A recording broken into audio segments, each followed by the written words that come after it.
Hello everyone, अस्सलाम वालेकुम, नमस्ते, सत श्री अकाल एंड जय श्री राम। कैसे हैं आप लोग? आई होप आप लोग बिल्कुल ठीक होंगे और मैं भी बिल्कुल ठीक हूँ, एकदम बढ़िया। सबसे पहले तो मैं आप सबको ईद उल फितर जो है, छोटी ईद, मीठी ईद विश कर रही हूँ और इसी तरह से हमेशा खुश रहें। और बाकी जो आप सबकी जो विशेज़ हैं वो मुझे मिली हैं। थैंक यू सो मच, धन्यवाद आपका कि आप लोगों ने मुझे विश किया on Instagram and other social media पर। उसके लिए बहुत ज़्यादा मुझे खुशी हुई। सो चलते हैं वीडियो की तरफ। तो आज की वीडियो हम रिएक्ट करने वाले हैं इजरायली फ़लस्तीनियन कॉन्फ्लिक्ट, हमास गज़ा स्ट्रिप, वेस्ट बैंक, अल अक्सा मॉस्क। अच्छा, ये अल अक्सा मस्जिद जो है उसके ऊपर इनका जो है वो खान सर की वीडियो आई है जो कि डिस्कस कर रहे हैं और क्या रियलिटी दिखा रहे हैं वो हम जान लेते हैं इस वीडियो में। सो चलते वीडियो की तरफ रिएक्ट करते हैं। So let's start.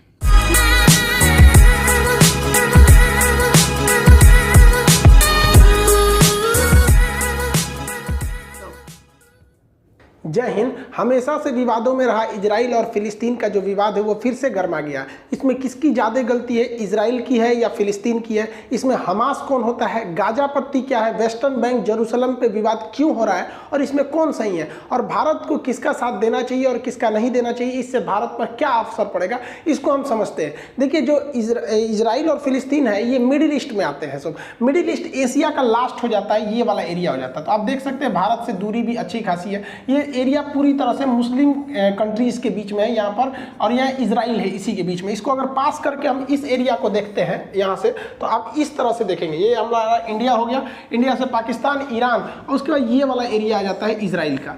इजराइल इसी में है आपका फिलिस्तीन। हालांकि पहले ये फिलिस्तीन था, उसके ऊपर इजराइल को बसाया गया। तो स्टार्टिंग से वहाँ पर जो कंट्री थी वो फिलिस्तीन थी। हालांकि वहाँ पहले से भी यहूदी लोग रहते थे, बट एक देश का कंसेप्ट उनके पास नहीं था। वो वहाँ रहते थे, बहुत कम संख्या में रहते थे।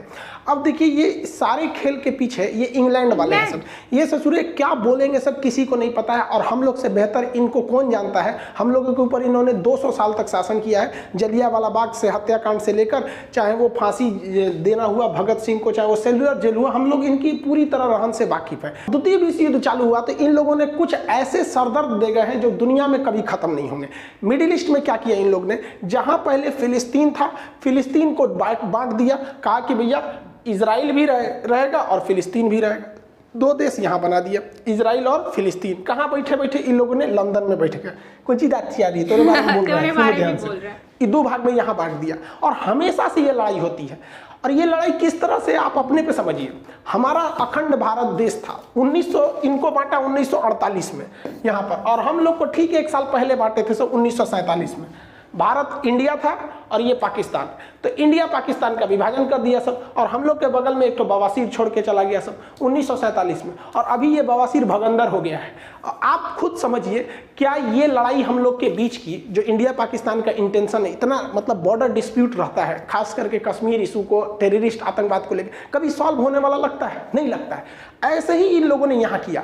अब हम लोग को इस कचड़े में पड़ना नहीं है। पहले आप समझिए कि ये लड़ाई जानबूझ के लड़ाई जा रही है ताकि ये और अमेरिका वाले लोग हथियार बेच सके, वरना भारत पाकिस्तान में इन्हीं लोग का देन है। और अगले साल यहाँ पे देन है, देखिए IP यहाँ पे इजराइल फिलिस्तीन, और IP इंडिया पाकिस्तान। ये सब बैठ के कहाँ से हो रहा था, लंदन से। ससुरा IPL खेल दिया सभी से, बहुत होशियार है सब। तो आप पर्दे के पीछे के सीन को समझिए, चल क्या रहा है। जो अभी हो रहा है इसको मत देखिए, उसे देखिए जो नहीं दिख रहा है। अब 1948 में जो देश था ही नहीं, वहां पे आप कहिएगा कि यहाँ विभाजन होगा, यहाँ इजराइल भी रहेगा, तो बवाल होगा। तो इन अंग्रेजों ने क्या किया था, द्वितीय विश्व युद्ध के दौरान ये लोग जहां मार करते थे वहां पर इन्होंने अपना एक मुखौटा रख दिया था, उसका नाम है UNO। आज भी ये UNO फेमस है किसी भी चीज को बर्बाद करने के लिए। 1948 का हम लोग का कश्मीर इशू अभी तक इस गधे से सॉल्व नहीं हो रहा है।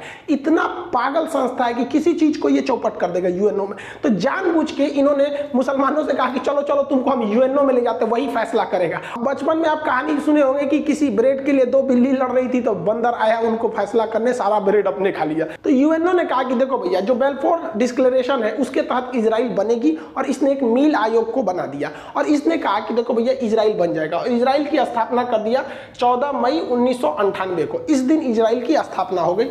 जो फिलिस्तीन पूरा फिलिस्तीनियों का था, जो मतलब वहां मुस्लिम लोग रहते थे, उसको इन्होंने डिवाइड कर दिया 1948 में। और क्या कर दिया, 48% दिया फिलिस्तीन को, 48% फिलिस्तीन को दिया, 44% इजराइल को दिया। यहाँ पर देखिए, जबकि इजराइल का यहाँ पे उस समय तक नहीं था यहाँ पे। और उसके बाद क्या किया, जेरूसलम जो राजधानी थी उसको कहा कि देखो ना ये फिलिस्तीन की राजधानी रहेगी ना ये इजराइल की राजधानी रहेगी, ये यूएनओ के कंट्रोल में रहेगा।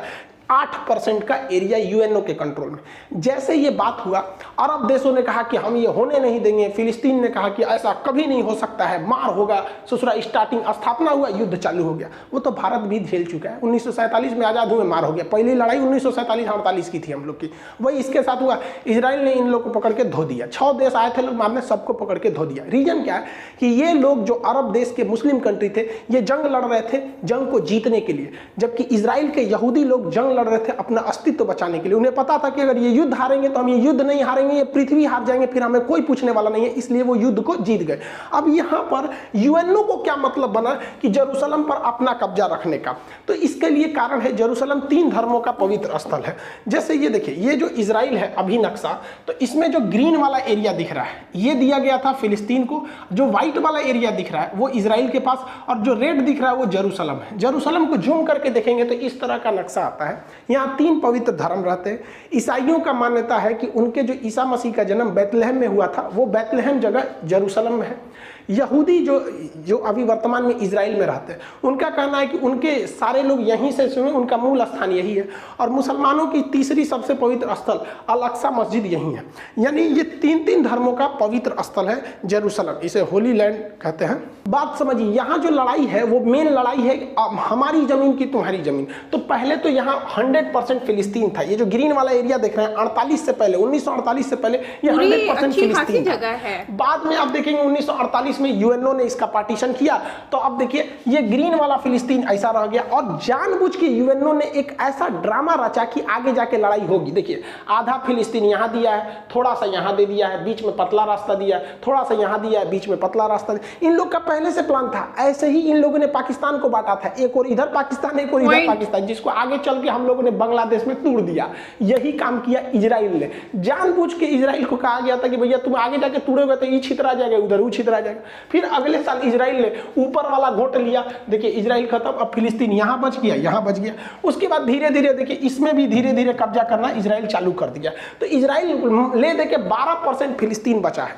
तो जो फिलिस्तीन पहले 100% था, अभी वो 12% है, और पूरा इजराइल उस पर कब्जा कर रहा है। तो फिलिस्तीनियों का एक तो मेंटली भाई किसी का भी मोरल गिरेगा कि नहीं कि हमारा देश तुम हम ही को पीट रहा है। और इजराइल ने अलग अलग नियम बना रखा है। फिलिस्तीन के लोग हथियार नहीं रख सकते, एयरफोर्स नहीं रख सकते, आर्मी नहीं रख सकते, ये लोग मतलब नेवी नहीं रख सकते, और ये सब कुछ रखता है इजराइल। और जो हमला हो रहा है वो बेसिकली हमला इस गाजा पट्टी से हो रहा है, अभी आगे समझाएंगे।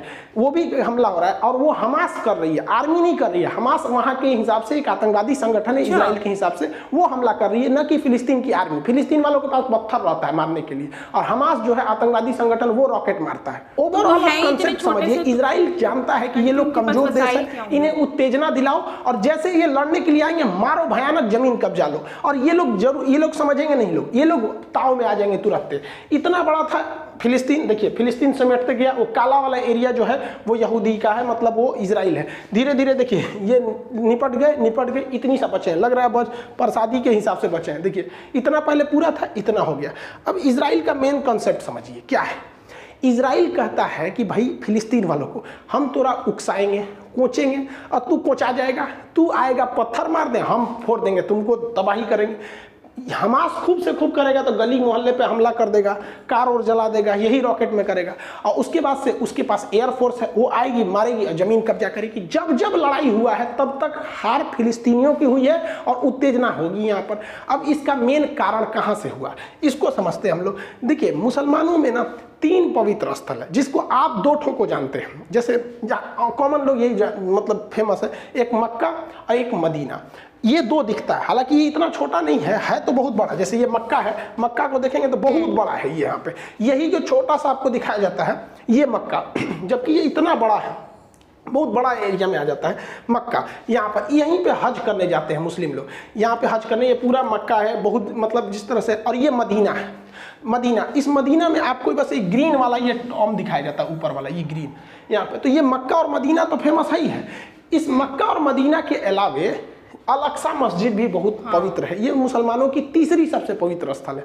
तो मक्का तो यहाँ हो गया, यहाँ पे मदीना यहाँ हो गया, तो मक्का और मदीना जो है वो सऊदी अरब में हो गया, लेकिन अल-अक्सा मस्जिद जो है वो जेरूसलम में है। अब विवाद समझिए, जेरूसलम ना फिलिस्तीन का है और जेरूसलम ना ही इजराइल का है, और जेरूसलम पर अधिकार यूएनओ का है, लेकिन यूएन कठपुतली बना रहता है और इजराइल उस पर कब्जा करते हुए आगे बढ़ते रहता है। इसी यहीं पे से विवाद स्टार्ट हुआ है, लेकिन ऐसा थोड़ी होगा कि डायरेक्ट विवाद स्टार्ट हो जाएगा।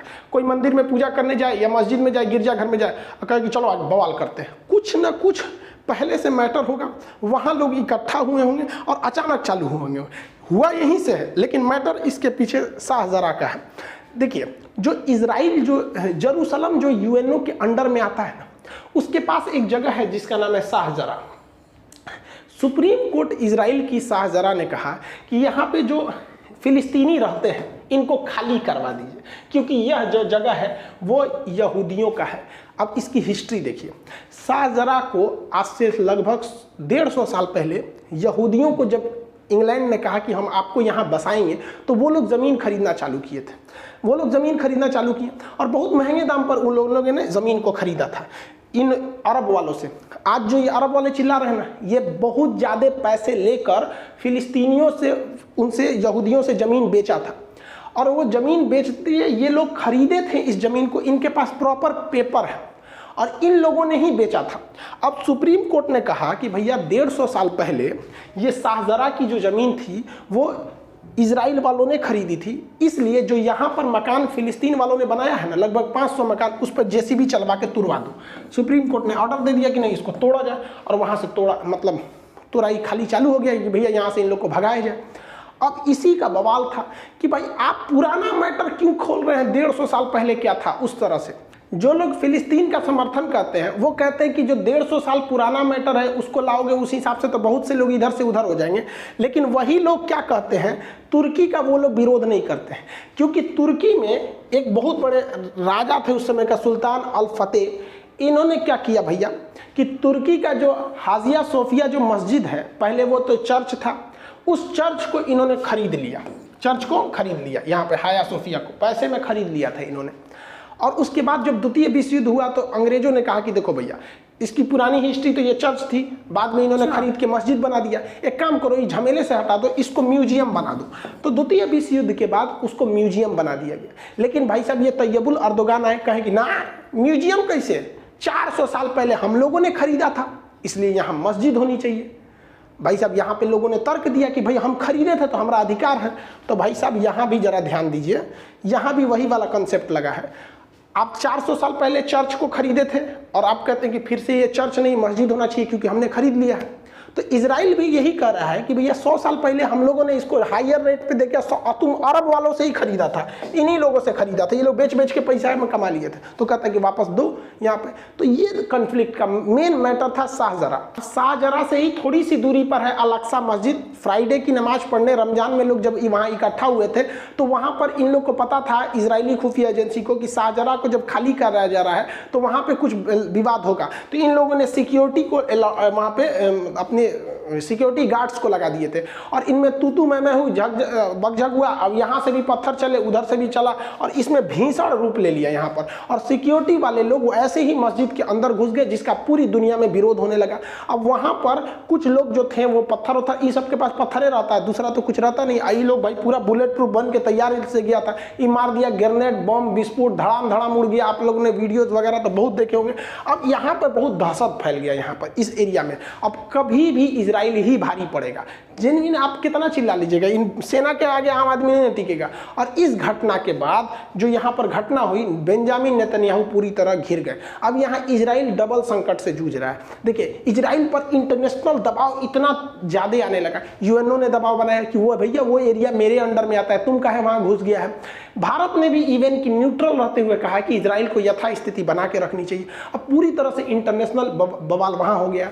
और इस घटना के बाद इसराइल में भी लगभग 14% आबादी मुस्लिम की है। इसराइल की आबादी मुश्किल से 1 करोड़ है, 1 करोड़ से भी कम है यहाँ पे, जिसमें आपका 16 से 17 लाख, 1 करोड़ में 16 से 17 लाख उसमें मुस्लिम भी रहते हैं। अब वो लोग भी विरोध करने लगे हैं, क्योंकि ये मैटर राजनीतिक ना होकर धार्मिक स्थान को लेकर था, इसलिए विरोध होने लगा वहाँ पे। अब इसराइल अंदर में भी समस्या को झेल रहा है कि वहाँ भी बड़े बड़े पैमाने पे विरोध, मार काट, दंगे हो गए अंदर वहाँ पे भी, तो अंदर भी झेल रहा है और बाहर भी झेल रहा है। दूसरा कि अभी इसराइल में फुल टू सरकार नहीं है, बेंजामिन नेतन्याहू भी अभी वहाँ चुनाव के मतलब रोके गए हैं, ये फुल टू नहीं है वहाँ पर चुनाव को लेकर, क्योंकि कोरोना वगैरह को लेकर काफ़ी राजनीतिक संकट थी। अब भारत इसमें क्या कर सकता है, पूरी दुनिया मतलब इसका विरोध कर रही है। अब इसमें एंट्री होती है हमास की। इसराइल का एक पुराना धर्रा रखा है, बस थोड़ा हम हर बात पे उलझाते रहो, थोड़ी थोड़ी जमीन कब्जाते रहो, ऐसे ऐसे कब्जाते रहो। 1948 में लड़ाई हुआ, जगह कब्जा कर लिया, 56 में लड़ाई हुआ, फिर कब्जा कर लिया, 67 में लड़ाई हुआ और कब्जा कर लिया, 73 में हुआ और कब्जा किया, 82 में हुआ और कब्जा कर लिया। अभी तक इन लोग को समझ में नहीं आ रहा है कि नहीं हट पाएंगे उनसे। आराम से जब नहीं हट पाओ किसी से तो नरम दल का रास्ता अपना दो, लेकिन ना, अभी भी लोग मारे करेंगे लोग। अभी जो वर्तमान सिचुएशन है, फिलिस्तीन के लोग कहते हैं कि सुनो ना, हमको जो 48 वाला बतिया था ना, ये वाला 44% जो था वही हमको दिला दो, 48% दिला दो, नहीं चाहिए हमको, वापस दिला दो। इजराइल कहता है हाँ हाँ वापस दिला दो, भाई सब तो मार काट का है किया था, माने तुम मारने आया था इसलिए कि हमको पूरी तरह से उजाड़ दो, पूरा देश का देश आया था, और जब हार गए तो यहाँ बोलते हो कि वापस यूएनओ वाला ही दिला दो। अब ये पॉसिबल नहीं है। अब यहाँ 2 पार्ट बन गया, जो फिलिस्तीन है उसके 2 राज्य हो गए हैं, फिलिस्तीन देश के 2 राज्य। एक ये जो इधर थोड़ा सा बचा हुआ है इसे कहते हैं वेस्टर्न बैंक, और जो इधर बचा हुआ है इसे गाजा पट्टी या गाजा स्ट्रिप कहते हैं। इन्हीं दोनों को मिला के फिलिस्तीन बना है। अब इजराइल इनको प्लानिंग में है कि यहाँ से भी निपटा के फाइल निपटा दिया जाए। अब इसमें समझिए कि जो वेस्टर्न बैंक है ये अरब समर्थित है, यहाँ पर अरब ये वगैरह वगैरह देशों का यहाँ समर्थन है। ये लोग नरम दल वाले हैं, शांति से प्रोटेस्ट करते हैं और कहते हैं कि भैया हमारा अधिकार रहना चाहिए, क्योंकि हमारे पूर्वज यही हैं, एक तरह से तो देश हमारा ही था।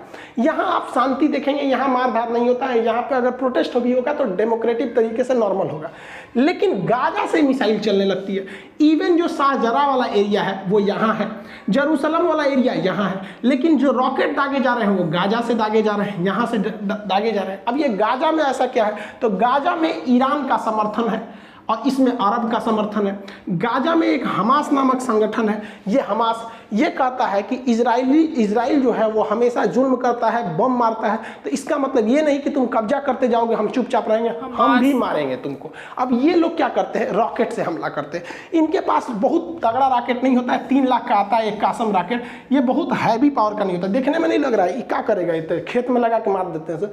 लेकिन हाँ, ये एक पब्लिक के लिए बहुत खतरा है, किसी देश के लिए नहीं, बट पब्लिक वाले एरिया में गिर जाएगा तो तबाही मचा देता है। ये कासम रॉकेट जो है ये लगातार मारते हैं सब, और ये 1-2 नहीं मारता है, एक के बार मारेगा सो 200, 400, 500, अब तक के लोग सोचा 1500 मार चुका है लोग रॉकेट एक हफ्ता में धड़ाधड़। इसको ट्रांसपोर्ट करने में कुछ जाता नहीं, लगाओ पलिता मार दो यहाँ से। इनमें कोई टारगेट फिक्स नहीं रहता है, गिरे जहाँ गिरे मन गिरो वहाँ पर। अब इनका इन लोगों ने बड़ा रेंज भी बना लिया है कासम रॉकेट का। पहले इजराइल का थोड़ा सा एरिया आता था, अभी धीरे धीरे इन लोगों ने पूरे एरिया को कब्जा कर लिया, इस कासिम रॉकेट के अंदर में आ गया, तेल अवीव तक हमला कर दिया है वहां से। इस बार हमास ने इजराइल को ज्यादा क्षति पहुंचाया पिछली बार के तुलना में। अब आप कहेंगे कि गाजा के पास ये रॉकेट आ कैसे जाता है, क्योंकि गाजा का जो एरिया है अगर आप ध्यान से देखेंगे तो ये गाजा का एरिया आप इधर देखेंगे तो इधर से इजराइल से घिरा हुआ है, इधर से समुद्र से घिरा हुआ है, तो समुद्र में इजराइल की नौसेना रहती, इधर थल सेना रहती, ऊपर वायु सेना रहती, आ कैसे गया। तो ये एरिया थोड़ा सा मिस्र का एरिया लगता है, यहाँ मिस्र का, तो मिस्र के रास्ते ये पहुंच जाते हैं, जिसमें हमारे ओबामा साहब ने बड़ा भारी रोल निभाया था मिस्र तक पहुंचने में। देखिए ये मिस्र देश है, मिस्र का ये सिनाई प्रायद्वीप है, ये गाजा से सटता है। तो जब बराक ओबामा थे ना, तो इनको मिडिल ईस्ट में हीरो बनने का शौक था। इन्होंने ईरान से समझौता किया था और P+ करके, आप लोग 2013 में अगर होंगे तो 13 वाला को अगर करंट अफेयर को देखेंगे तो वहाँ ध्यान में होगा। तो इनका संबंध इन दोनों से बहुत अच्छा था, क्योंकि इन्हीं के समय यहाँ पे ओसामा बिन लादेन मारा गया था और इन लोगों ने अमेरिका को पाकिस्तान को क्लीन चिट दे दिया था, कि पाकिस्तान को तो पता ही नहीं था क्लीन चिट है, उसको नहीं पता था यहाँ पर। अब भाई साहब ईरान को जब परमिट मिला तो ये ईरान यहाँ से इसी कासिम रॉकेट को ये सिनाई प्रायद्वीप के माध्यम से यहाँ ठुसवा दिया, सुरंग बना पहुंचा दिया हजारों की संख्या में, इवन की वहाँ फैक्ट्री लगवा दिया, और यही रॉकेट आज इजराइल में तबाही मचाते हैं। इसलिए हमको आपको इस मचमच में पड़ने की जरूरत नहीं भाई साहब, ये लोग खुदे पहुंचे हुए फकीर है। ये लोग हमेशा चाहते हैं लड़ाई हो, क्योंकि लड़ाई ना होगा तो इनका हथियार नहीं दिखेगा, क्योंकि अगर अंधेरा ना हो तो टॉर्च का बिजनेस ही खत्म हो जाएगा। हालांकि इजराइल की एक मिसाइल डिफेंस सिस्टम है जिसका नाम है आयरन डोम, ये छोटे दूर में किसी भी मिसाइल को मार के गिरा देती है। अब वहां से ये लोग कितना भी रॉकेट मारे उसका 90% रॉकेट को ये मार के गिरा देते हैं। अक्सर आप सुनते होंगे कि 1200 मिसाइल दाग दिया गया, कई आदमी मारा तो कभी 1, कभी 2, कभी 3 ऐसा होगा। आप खुद सोचिए, भारत अगर चाइना या पाकिस्तान पे 1200 मिसाइल मारेगा तो एक आदमी कई गो शहर चल जाएगा यहाँ पे। तो पहला कि इनका रॉकेट छोटा होता है, हमास वालों का ये लोग डिफेंस कर लेते हैं। कभी कभी क्या होता है, हमास भी इस चीज को पकड़ लिया है, वो जानता है कि इसका रडार जो है ये कितने रॉकेट को पकड़ गया, आप कितना मारेंगे, क्षमते भरना, तो ये लोग एक ही साथ 200, 250, 300, 400 पूरा दाग देता है। अब उसमें कंफ्यूज हो जाता है, मारते मारते 2-4 शहर पे गिर ही जाता है यहाँ पर। तो इन लोग को थोड़ा इकोनॉमिकल लॉस होता है, लेकिन इन लोग के पास ये करोड़पति है भैया, इनके लिए 30 लाख उतना मायने नहीं रखता है जितना उन लोग के लिए 3 लाख मायने रखता है, क्योंकि उनको रमजान में रोजा खोलने के लिए भी जो खाना दिया जा रहा है ना, वो यूएई और यूएन के थ्रू आ रहा है वहाँ पे पैसा, तो खाए को नहीं है उन लोग के लिए 3 लाख बहुत हो जाता है। जनरली लोगों को लगता है कि ये दुश्मन की मिसाइल है और इस तरह मिसाइल आके मारती होगी, ये तरीका गलत है। मिसाइल ऐसे नहीं इंटरसेप्ट करती है, बल्कि उसके बगल से गुजर के और उसके बाद खुद को, जैसे ये बगल से गुजरेगा ये खुद को फाड़ लेता है यहाँ पर। इसको नेक्स्ट क्लास में बता देंगे कि आयरन डोम काम कैसे करता है। ओवरऑल जब भी लड़ाई हुआ है तो हमास जो है वो उधर से वो फायरिंग करता है और इजराइल फायर इधर से करता है। अब चूंकि फिलिस्तीन के पास अपनी आर्मी नहीं है, उनके पास ना नेवी है, ना एयरफोर्स है, ना कुछ है, तो वो लोग कुछ नहीं कर सकते। या तो हमास नामक आतंकवादी संगठन के थ्रू ये लोग मारेंगे, आम जनता के पास केवल पत्थर है, लाठी है, इसके सिवा वहां पर कुछ नहीं है। और इजराइल के पास बहुत हैवी पावर है यहाँ पर। अब देखिए यहाँ पर ये हमास के रॉकेट आके यहाँ गिरे हैं, जिससे इजराइल को काफी क्षति पहुंचा और इजराइल में लगभग 7 लोगों की मौत हो गई है। इसमें एक भारतीय नर्स भी थी। भैया इनकी क्या गलती थी जो मार दिया? कम से कम आके एक बार माफी तो मांग लेते हमास वाले, फिलिस्तीन वालों, कम से कम कि भैया हम इसके लिए मतलब हमें गलती हो गई। गजब बात करते हैं। और इजराइल ने मारा तो 67 लोग मर गए हैं यहाँ पर। अब ये लोग फिलिस्तीन वाले हल्ला कर रहे हैं, फिलिस्तीन के समर्थन वाले कह रहे हैं कि वहाँ बच्चे भी मरे हैं। तो भाई बच्चे, महिलाएं जब मरती हैं तो पूरी दुनिया, मतलब सब लोग कहते हैं कि ये गलत है। लेकिन समझिए यहाँ मेन, इजराइल बार बार उकसाएगा, आपके पास ताकत नहीं है, आप नहीं लड़ पाएंगे। ये रॉकेट से, पत्थर से, लाठी से इजराइल को नहीं हराया जा सकता। अब इजराइल के साथ गलत क्या हो जाता है, इस इजराइल के जितने हथियार हैं बहुत पावरफुल है, तगड़े हैं एयरफोर्स से। अब उसमें हमला करेगा तो ऐसा नहीं है कि केवल आतंकवादी मारे जाएंगे, सिविलियन भी मारे जाएंगे, जो गलत हो जाता है। दुनिया के किसी भी इंसान को तकलीफ तब होती है जब युद्ध में मासूम, मतलब छोटे बच्चे मर जाते हैं। अब ये छोटे छोटे बच्चे के ना थोड़ा सा दया लगने लगता है। लेकिन आप देखिएगा भारत पाकिस्तान के बीच में युद्ध हुआ, कम से कम ये तो नहीं हुआ कि भाई हमारी सेना वहां जाके छोटे बच्चे को मारी हो, या फिर वो बॉर्डर एरिया पे कभी क्रॉस फायरिंग में ऐसा हो जाता है, वो अलग बात है। या फिर वहां के आतंकवादियों को हम लोग से कुछ ज्यादा ही प्यार है, ताज होटल में फोड़ के चले जाते हैं। अदरवाइज जब सेना में ऐसा होता है तो ये चीज तो ध्यान में रखा जाता है। बट इजराइल के साथ ये सिनेरियो पूरा अलग है। वहां इतनी ज्यादा आबादी है, एकदम घना, इतना तो छोटा है ये, तो वहां ऐसा नहीं है कि भारत की तरह की बॉर्डर से बहुत दूर लोग रहते हैं। इसलिए इजराइल जब भी मारता है तो तबाही ज्यादा लाता है, इतना भयानक तबाही लाता है, मतलब 10-12 गुना का अंतर होता है। और अभी इजराइल ने कहा कि ये हमले रुकेंगे नहीं, हमास को पूरी तरह से रद्द कर देंगे, बर्बाद कर देंगे, तभी जाके हमले को रोकेंगे। बात करते हैं दोनों में सही कौन है, गलत कौन है। देखिए जमीन तो फिलिस्तीन की थी, लेकिन फिलिस्तीन के लोगों को समझना पड़ेगा कि इजराइल को वहां रहना जरूरी है, क्योंकि अगर इजराइल वहां से उजड़ गया तो इजराइल का दुनिया में फिर कोई नहीं बचेगा। इसलिए इनकी लड़ाई अस्तित्व की है और इनकी लड़ाई अपने की है। तो दोनों को कॉम्प्रोमाइज करके चलना चाहिए कि भाई जितना में हो उतना में सलट लो। यहाँ पर दोनों के लिए कहते हैं। अब इजराइल का कोई कुछ नहीं बिगाड़ सकता है। अब इंटरनेशनल प्रेशर है, जिसे मुस्लिम कंट्री कहते हैं कि इंटरनेशनल प्रेशर है, वो इजराइल के लिए वार्म अप का काम करता है और बढ़िया से धोता है। कोई बाइकआउट करके, यूएनओ करके इजराइल का कुछ नहीं बिगाड़ सकते, क्योंकि इजराइल सेल्फ डिपेंडेंट है हर मामले में। और लोग कहते हैं कि इजराइल को सबक सिखा, अरे भैया वो कोरोना भी फ्री हो गया, इजराइल अब तो और धो देगा यहाँ पर। दूसरा, यूएई और बहरीन इजराइल को थोड़ा मान्यता दे रहे थे, अब थोड़ा सा उन लोग पे डिपेंड आएगा, क्योंकि ये इजराइल के फेवर में जा रहे थे, अब थोड़ा सा हट जाएंगे। यूएनओ कुछ नहीं कर सकता है, और पता है इजराइल को कि ये कितना भी जुल्म कर ले, कितना भी मार दे, ये कुछ नहीं कर सकते, क्योंकि यूएनओ में जाएंगे तो अमेरिका, ब्रिटेन, फ्रांस सब तो इजराइल का साथ देंगे। वो लोग तुरंत वीटो कर देंगे और इजराइल पर कोई भी प्रतिबंध नहीं लग पाएगा। अब यहाँ पर अभी भी वर्तमान में इजराइल में कोई लीडर नहीं है, इस वजह से यहाँ पर थोड़ा सा चुनाव का मैटर है, तो थोड़ा सा क्राइसिस देखी जा रही है। अब यहाँ देखिए, लोग कहते हैं कि इजराइल को ज़्यादा बड़े हथियार नहीं प्रयोग करने चाहिए। ये बात हकीकत है कि इजराइल जो है वो हथियार को मजबूरी में प्रयोग कर रहा है, क्योंकि जिस दिन इजराइल हथियार छोड़ देगा ये बात गारंटी है कि इजराइल और फिलिस्तीन में हिंसा रुक जाएगी, लेकिन उस समय इजराइल भी खत्म हो जाएगा। No weapon, no violence and no Israel, क्योंकि ये मार डालेंगे सब अरब देश वाले उसको मिलके, तो इसलिए उसको हथियार उठाना मजबूरी बनता है। और कितना अरब देश वाले इजराइल से नफरत करते हैं, बस इस बात पे सोचिए कि पाकिस्तान अपने पासपोर्ट पे लिखा है कि इजराइल नहीं जा सकते, क्योंकि वो इजराइल को देश ही नहीं मानता है। भाई साहब, आप किसी को कंप्रोमाइज करने में क्या जाता है कि भैया हम अभी वर्तमान में जहाँ हैं हमको वहाँ रहने दो, 12% पे है तो रहने दो, नहीं तो 12 नहीं छोड़ेगा वहाँ पर। तो इजराइल का कोई कुछ नहीं बिगाड़ सकता है यहाँ पर। अब रही बात फिलिस्तीन की, तो इनके पास हथियार के नाम पे क्या है? पत्थर है, लाठी है, इसके सिवा तो इनके पास ऑफिशियली कुछ नहीं है। जो है वो हमास नामक आतंकवादी संगठन को है, जो खुल के कोई हथियार भी नहीं खरीद सकता है, छुपके से ओबामा साहब की मदद से वो इजराइल तक पहुंचाया जा रहा है। तो भैया जो अमेरिका कहता है कि इजराइल के साथ है, वही ससुरा रास्ता दे रहा है हमास को हथियार ले जाने का, तो हम लोग काहे लिए मच मच में पड़ने वाले हैं। दूसरा, इजराइल हमेशा उत्तेजित करता है। यासर अराफात थे, इनको तो फिर पोलोनियम दे के मरवाइए दिया वहाँ पे फिलिस्तीन। ये हमेशा उत्तेजित करेगा और ये उत्तेजना में मारे जाएंगे, और अब तक मारे जा रहे हैं, इनका कोई नहीं है। ये बात हकीकत है कि वर्तमान में जो इजराइल है वो फिलिस्तीनियों पर जुल्म कर रहा है, जो बात है, क्योंकि भाई हथियार उसके पास है।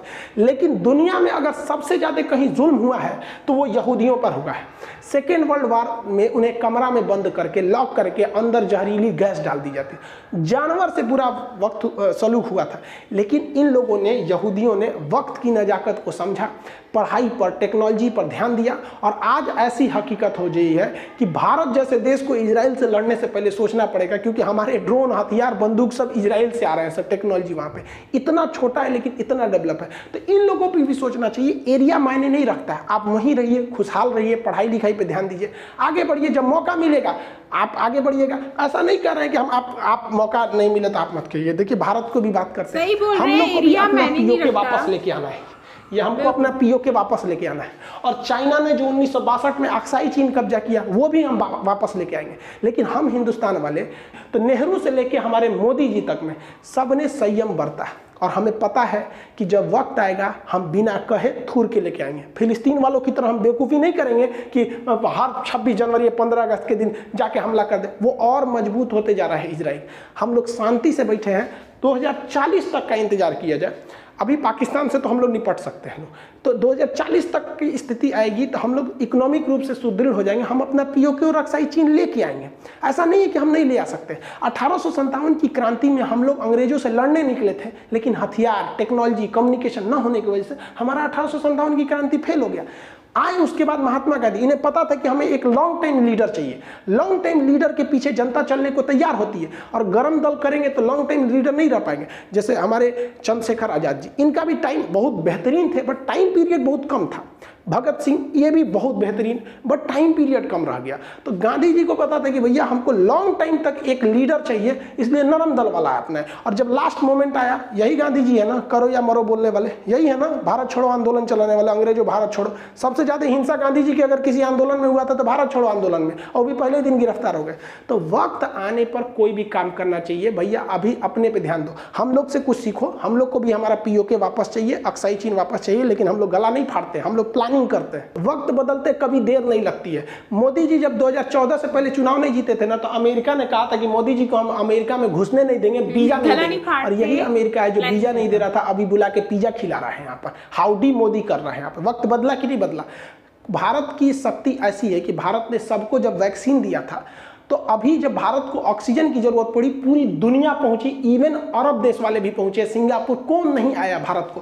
तो जब आप सबसे मिलजुल के रहेंगे, सब आपकी मदद के लिए आएंगे। आप बस अपने लिए रहेंगे तो केवल आपके अपने ही आपको पूछेंगे, फिर पड़ोसी आपको नहीं पूछेंगे। अभी तो इजराइल ये कुछ नहीं बता रहा है, अभी तो ट्रेलर चल रहा है। इजराइल ने कह दिया कि हमले नहीं रुकने वाले हमास पे। इजराइल का प्लान है ग्रेटर इजराइल बनाने का। जिस तरह इंडिया में नोएडा था, ग्रेटर नोएडा बन गया। उसी तरह पहले तो फिलिस्तीन था, वहां बना इजराइल, अब बनेगा ग्रेटर इजराइल। जरा ध्यान से देखिए ग्रेटर इजराइल का नक्शा, ये अभी वर्तमान इजराइल है जो अभी चल रहा है। और ये जो ब्लैक डॉट देख रहे हैं ना, इनका प्लान है ग्रेटर इजराइल बनाने का। यहाँ से ये मिस्र पर कब्जा करेंगे, यहाँ से सऊदी अरब का ये वाला कब्जा करेंगे, कुवैत करेंगे, इराक को ले जाएंगे, सीरिया को ले जाएंगे, तुर्की का ये लेके आएंगे, जार्डन तो पूरा बीच में चला है, लेबनान। तो ये इन लोग का पूरा प्लानिंग है भाई साहब ग्रेटर इजराइल बनाने का। और आप खुद सोचिए, देखिए नफरत अलग चीज होती है, जो फिलिस्तीन के समर्थन भी है वो भी जरा ये बात को सोचे कि अगर ये हमला करने आ जाएगा तो इन्हें कौन रोक सकता है। 6 दिन में इन सारे देशों को हरा दिया था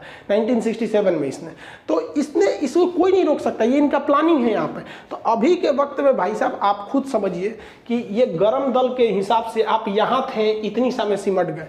जिस हिसाब से इजराइल आपको उकसा रहा है और आप इजराइल की चाल नहीं समझ पा रहे हैं, वो उकसाएगा और आपकी जमीन छीनेगा और पूरी दुनिया के पास उसके पास बहाना रहेगा। इवन जो बाइडेन ने भी कह दिया कि इजराइल को अधिकार है, वो अपनी रक्षा कर सकता है। इजराइल दुनिया को दिखाएगा कि मेरे पास 1200 रॉकेट दागे गए, लेकिन ये नहीं दिखाएगा कि इस रॉकेट में उतनी क्षति नहीं हुई जितनी उसके एक रॉकेट में हमास को हो गई। वो तो यही चाहता है। और अगर इन लोग का यही हाल रहा तो आने वाले वक्त में इजराइल इन लोग को यही दे देगा, जो मीट काटने वाला लकड़ियां होता है ना, यही बांट देगा। तुम लोग का देश खत्म हो गया, तुम लोग ये ले लो, इसी पे बैठना, इसी पे बैठ के जिंदगी बिताना पड़ेगा। अभी भी वक्त है इन लोग को कॉम्प्रोमाइज कर ले, वरना वहां से यहाँ आ गए, अब ये इस पे बैठ के जिंदगी बिताना पड़ेगा। इजराइल इसको कटवा के रेडी रख रहा है यहाँ। और फिलिस्तीन के लोगों को लगता है कि ये अरब देश बचाएंगे। अरे ये क्या बचाएंगे, इन लोग को कुछ नहीं बचा सकते हैं। इन लोग का खुद का हालत खराब हुआ रहता है, तेल खत्म, खेल खत्म, इन लोग के पास आता क्या है इनको। ये अरब वाले और पाकिस्तान, तुर्की, ये क्या बचाएंगे समझिए ध्यान से। चाइना का इधर का एरिया जो है ये कहलाता है उगर मुसलमानों का ये एरिया है, यहाँ पे उगर मुसलमान रहते हैं, सिंजियांग प्रांत है। यहाँ पर चाइना कहता है कि मुसलमान को कुरान उतना ही पढ़ना है जितना हम बताएंगे। यहाँ महिलाएं अगर कपड़ा पहन लेती हैं पूरा, तो उसको 20 सड़क पे उसके कपड़े काट दिए जाते हैं कि घुटना से ऊपर कपड़ा रहना चाहिए। कोई अरब देश आवाज नहीं उठा सकता है। वहाँ किसी भी लड़की को उठा के लेके चल जाते हैं, ऑनलाइन किसी को चाहिए ऑनलाइन लेके चल जाओ इन लोग को। जिस तरह से जोमेटो इस सब पे ऑर्डर होता है ना, वैसे यहाँ ये लोग ऑनलाइन उठा के लेके चल जाता है मजदूरों को, लड़कियों को। ऐसे कोई नहीं बोल सकता, आज तक कोई आवाज नहीं उठा सकता है। यहाँ इस तरह से सरेआम लाठी डंडा से पीटा जाता है। लेकिन ये दोहरी नीति ना हो जाती है कि अगर इजराइल करेगा तो हम आवाज उठाएंगे इस आधार पर कि मुस्लिम पर अत्याचार क्यों हो रहा है, और चाइना कहेगा तो हम कुछ नहीं बोलेंगे। ये दोहरी नीति है यहाँ पर। चीन का विरोध करना चाहिए तो देखिए ये अरब के राजा चीन के साथ, ये तुर्की वाला भाई साहब, ये देखो ये चीन के साथ है। और ये पाकिस्तान, इमरान खान तो सोच रहा है इसका रखेल बन गया, ये क्या बोलेगा यहाँ पर। इन लोग के भरोसे है, ये कुछ नहीं कर सकता है। देखिए पूरी दुनिया को अहिंसा, सच्चाई और शांति के रास्ते पर चलना सिखाया था दलाई लामा ने, बौद्ध धर्म ने। नतीजा क्या हुआ, 1959 में तिब्बत को ही गंवाना पड़ गया। अहिंसा पे चले थे, देश गायब हो गया। फिलिस्तीन हिंसा पे चला, दूसरे का देश कब्जा कर लिया। दोनों में अंतर होता है, याद रखिएगा। अगर आप देश को बचाना चाहते हैं तो आपको शस्त्र उठाना ही पड़ेगा, और अपनी संस्कृति बचाना चाहते हैं तो शास्त्र उठाना पड़ेगा। हम खुशनसीब हैं जो ऐसे देश में जन्म लिए हैं जहां शस्त्र और शास्त्र दोनों में किसी की कमी नहीं है। ओवरऑल भाई फिलिस्तीन को नरम दल का रुख अख्तियार करना चाहिए और हमास उमास को साइड करके कॉम्प्रोमाइज कर लेना चाहिए। विश्व के आगे कहना चाहिए कि भैया हम 12% पे रहेंगे, लेकिन पूरी गारंटी दे दीजिए पूरी विश्व बिरादरी की 12% में 1 कट्ठा जमीन कम नहीं होगा, हम 1 रॉकेट वॉकेट नहीं दागेंगे, शांति से रह जाओ भाई, इसी में भलाई है। अब रही बात भारत की, भारत किसका साथ देगा, इजराइल का कि फिलिस्तीन का। देखो ऐसे कहने के लिए तो फिलिस्तीन से हमें कुछ नहीं मिलता है, लेकिन अगर हम फिलिस्तीन का साथ देते हैं इनडायरेक्टली या डायरेक्टली करके, हम लोग शुरू से फिलिस्तीन का ही साथ दिए और अभी भी वहीं देते हैं इनडायरेक्टली करके, क्योंकि हमें पता है कि अगर हम फिलिस्तीन के साथ खड़े रहेंगे तो अरब देश हमारे साथ खड़े रहेंगे। जैसे अभी देखिए वो लोग ऑक्सीजन टैंक का सप्लाई किए, पेट्रोलियम का सप्लाई वहीं से आता है, क्योंकि हमारे पास वो पास पड़ता है, वहां से पेट्रोलियम सस्ता पड़ेगा। और आपको भी पता है कि गल्फ कंट्री के अलावा अगर कहीं से पेट्रोलियम लेते हैं तो बहुत महंगा पड़ेगा, और भारत में पेट्रोल महंगा हो रहा है। दूसरा कि भारत में लाखों लोग अरब देशों में काम करते हैं, तो हमें पेट्रोलियम चाहिए, वो देश मतलब वहाँ रोजगार चाहिए, इसलिए हमें न्यूट्रल होकर रहना पड़ता है। दूसरा कि हम चाह के भी इजराइल का समर्थन नहीं कर सकते, ये डिप्लोमेटिक कारण समझिए। पाकिस्तान चाहता है कि हम इजराइल का समर्थन कर दें, लेकिन हम करेंगे तो उल्टा फंस जाएंगे। क्यों? क्योंकि अगर जहां हम इजराइल का समर्थन करेंगे कि इजराइल द्वारा कब्जा की गई जमीन इजराइल की हो गई, तो पाकिस्तान कहेगा बहुत अच्छा, तब तो पाकिस्तान द्वारा कब्जा किया गया पीओके भी मेरा होगा। और चाइना उधर से कहेगा बहुत अच्छा, आप कहिए रहे कि कब्जा किया जमीन उसका हो गया, तो हमारा अक्साई चीन भी मेरा हो गया। तो भारत इस दुविधा में है, लेकिन हम लोग ससुरा बहुत होशियार निकले। हम लोग इजराइल को बुलाएं, बेंजामिन नेतन्याहू को, और कहें कि देख भैया हम तुम्हारा समर्थन करना चाहते हैं, लेकिन हमारा हाई मैटर गड़बड़ है, एक काम कर, तू हमको वापस दिलवा दे पीओके और ये दिलवा दे हमको अक्साई चीन। जब मेरा वापस आ जाएगा हम खुल के कहेंगे कि इजराइल तुम्हारे साथ है, लेकिन अब तक नहीं। तो ये समझ गया, ये लोग होशियार लोग हैं, समझ गया। तो भारत को हथियार देते हैं। इवन करगिल की लड़ाई में सेंसर बम इजराइल ने ही दिया था। तो आप समझ गए कि अभी हम चाह के भी इजराइल को समर्थन नहीं देंगे, वरना अगर समर्थन दिए तो यूएनओ में हमारा कश्मीर का मैटर अटका, हम अपने पैर पे कुल्हाड़ी मार लेंगे। तो उत्तेजना में आके नहीं करना है। हम लोग से क्या मतलब है? हम लोग के मैटर में कोई आता है? गलवान घाटी में कौन आया था हम लोग को बचाने के लिए? या लड़ाई जब हुई थी तो हम लोगों ने खुद झेला था। ये लोग भी खुद समझेंगे अपना, खुद नहीं समझेंगे तो फिर बर्बाद होंगे। आई होप जो इंग्लैंड ने आग लगाया था यहाँ इजराइल फिलिस्तीन में और जो भारत पाकिस्तान में, न ये आग बुझने वाली है न ये आग बुझने वाली है। ई भाई साहब को कश्मीर चाहिए, आई भाई साहब को पूरा इजराइल खत्म करके फिलिस्तीन चाहिए। ये सॉल्व होने वाला नहीं है। आई होप आप इसे समझे होंगे। मिलेंगे नेक्स्ट क्लास में। जय हिंद। तो सीन कुछ ऐसा है कि सही बोल रहे हैं। देखो जो मेन चीज़ आती है ना वो है कि इनको फ़िलिस्तीन जो है ना वो इस वक्त बहुत ही ज़्यादा मतलब फेस कर रहा है। जैसे कि मस्जिदुल अक्सा में एक इंसिडेंट हुआ, लोग नमाज़ पढ़ रहे थे और उस दौरान ये एक मतलब मिसाइल वगैरह और ये मतलब उनको डराने की कोशिश की गई, उनको वहाँ से भगाने की कोशिश की गई। सिनेरियो ये है कि कुछ भी हो जाए, जब कोई इबादत कर रहा होता है तो मुझे नहीं लगता है कि वो इबादत कर रहा है, नमाज़ पढ़ रहा है, पूजा कर रहा है या चर्च में अपनी प्रे कर रहा है, तो हमें उनकी कुछ भी इस तरह से एक्टिविटी करनी चाहिए जिससे जो है वो उनको मतलब डिस्टर्ब किया जाए या हैरास किया जाए या टेररिज्म फैलाई जाए। तो ये एक चीज़ है जो कि जिसके लिए पूरी दुनिया आवाज़ उठा रही है। और देखें, इनोसेंट लोग हैं जिनके पास कुछ भी नहीं है यूज़ करने के लिए, अपनी सेल्फ डिफेंस के लिए, वो मजलूम लोग हैं। मजलूम लोग ऐसे हैं कि देखें उनके पास ना तो कोई चीज़ है जिस पे वो कुछ अपने आप को बचा सकें या अपने मुल्क को बचा सकें या फिर अपनी इबादत गाह को बचा सकें। जबकि तीसरे नंबर पर जो है वो मस्जिद अल अक्सा आती है और सऊदीया के साथ उनका बॉर्डर लगता है। लेकिन अनफॉर्चुनेटली ये है कि मुस्लिम कंट्री के साथ होते हुए भी आज ये जो मस्जिद अल अक्सा है वो उसको सेफ नहीं कर पा रहे और वहाँ के लोगों को बचा नहीं पा रहे। और देखें ये 3 लाख रुपए का जो ये राफेल और मिसाइल वगैरह जो पता नहीं क्या नाम ले रहे थे, तो वो हमास वाले जो है वो यूज़ करने की कोशिश कर रहे हैं। वो चलाते हैं बस एक सोफिस्टिकेटेड जो एरिया है वहाँ पर जाकर वो ढोज हो जाता है। लेकिन जो मेन है वो फ़िलिस्तीन के साथ इजराइल है। इजराइल जो है वो बहुत ज़्यादा स्ट्रॉन्ग है, जिसकी वजह से जो है वो बहुत सारी उनके पास एक पावर है यार, उनके पास एक अथॉरिटी है जो कि वो चला रहे हैं। लेकिन अगर हम बात करते हैं अगर ये लोग फ़िलिस्तीन उनके साथ मुकाबला करना चाहें इसराइल के साथ तो वो कभी भी नहीं कर सकते, ये उनकी भूल है। अगर इस फ़िलिस्तीन उनके 5-6 मारेगी तो इसराइल जो है वो 100 मारेगा। तो यही फ़र्क है फ़िलिस्तीन में और इसराइल में हो रहा है जुल्म। लेकिन इनको अभी इस पे फोकस करना पड़ेगा और मेन चीज़ ये है कि पूरी दुनिया इनके साथ सपोर्ट में तो खड़ी है। यहाँ तक कि भारत, मोदी जी जो हैं उनको धन्यवाद करना चाहिए कि उन्होंने भी आवाज़ उठाई है और उन्होंने भी कहा है कि ये गलत है। तो इस चीज़ को अप्रिशिएट करना है। और दूसरा ये है कि सब लोग ही आवाज़ उठा रहे हैं और ये है कि अब हर तरह से फ़िलिस्तीन को भी सोचना है कि उन लोगों ने किस तरह से अपने कंट्री को सेफ करना है। और पाकिस्तान में अगर बात की जाए तो इज़राइल की वाकई में ही हमारे पासपोर्ट पे जो है वो इज़राइल को बैन किया गया है, जिसमें हम नहीं जा सकते, अलाउ नहीं है वो, बल्कि एक्सेप्ट ही नहीं करते उसको, इज़राइल को। और ये रियलिटी है। और बाकी खान सर जो हैं वो बहुत ज़बरदस्त तरीके से अपना एक्सपीरियंस मतलब अपनी बातें जो बहुत अच्छे से कन्वे करते हैं, लोगों तक पहुंचाते हैं। और मुझे लगता है कि इनकी बातें सुनकर कोई बोर नहीं होता। इवन तो ये 33 मिनट्स की वीडियो थी जो कि बहुत ही लॉन्ग थी अकॉर्डिंग टू मी, बट मैंने सोचा कि पार्ट 2 तो अच्छा होगा नहीं, तो पार्ट 1 में ही हम जो है ना वो ओवरऑल फुल वीडियो को हम देख लेते हैं। तो खान सर की वीडियो जो है वो काफ़ी इंटरेस्टिंग होती है। रीज़न ये है कि काफ़ी कॉमेडी के साथ बात करते हैं। और अभी जैसे कि वो मतलब कि वो देख रहे थे जो मतलब क्वीन ऑफ ब्रिटानिया यूके की, तो उनको कहते हैं तुम्हारे बारे में बात कर रहे हैं। तो खैर इस तरह की कॉमेडी वगैरह करते रहते हैं। लेकिन मोरल ऑफ द स्टोरी यही है कि यार फ़िलिस्तीन बहुत ज़्यादा मज़लूम मुल्क है और इन लोगों के पास कोई अभी ऑप्शन नहीं है। भारत बहुत बड़ा मुल्क है और कंट्री है और भारत के पास बहुत सारे सेल्फ डिफेंस के लिए ऑप्शंस हैं और भारत को पता है कि अपनी चीज़ को कैसे हासिल करना है। तो भारत इसने इस तरह से नहीं करेगा कि उनकी कंट्री जितना उसने डेवलप किया है उतना ही वो दूसरों से बिला वजह ऐसी बिना सोचे कोई भी ऐसी मतलब पंगा लेके अपने आप को नुकसान पहुंचाए।